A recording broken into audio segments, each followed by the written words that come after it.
शीज़ा, शीज़ा, मैं तुमसे बात कर रही हूँ। छोड़ो इसे, आकर मेरे पास बैठो।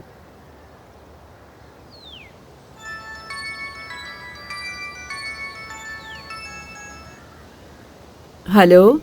क्या मैं माजदा साहिबा से बात कर रही हूँ? जी बात कर रही हूँ। नरगिस बात कर रही हूँ मैं। यकीन नहीं था कि तुम फोन करोगी मुझे। इज्जत और ईमानदारी किसे कहते जानती हैं आप? हाँ? क्या इस तरह से गुंडागर्दी करके आप मुझे धमका रही हैं? क्या लगता है आपको कि आपकी इन हरकतों की वजह से डर जाऊंगी मैं? अब मैं वो 19 साल की लड़की नहीं जो आपसे खौफजदा हो, याद रखें। ये क्या कह रही हो तुम? बस बहुत हो गया आपका ड्रामा। अब मेरी बात गौर से सुने। अब अगर आपने मेरी जिंदगी या फिर मेरे बच्चों के साथ कोई भी गड़बड़ करने की कोशिश की तो मैं कसम खाती हूँ कि आपको उसकी कीमत चुकानी होगी। समझ गए? इसीलिए हमसे दूर रहें आप।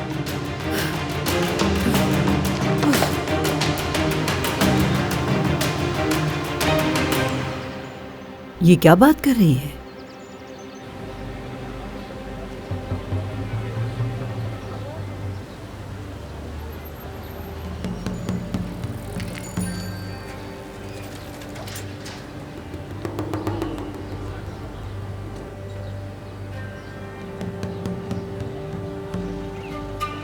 मुराद, देखो ये मत भूलना कि हम यहाँ क्यों आए हैं, ठीक है? तुम सिर्फ उससे बात करोगे। हाँ हाँ, बात करूंगा सिर्फ।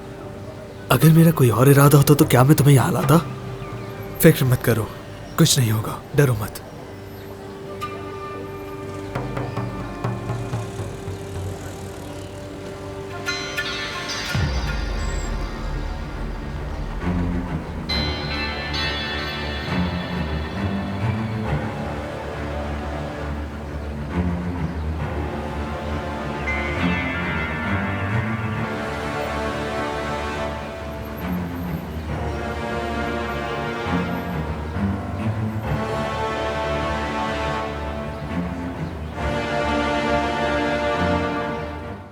Aan Rishton Ki Pehchan, and if you want to watch more entertaining content, subscribe to Aan TV's YouTube channel. Thank you.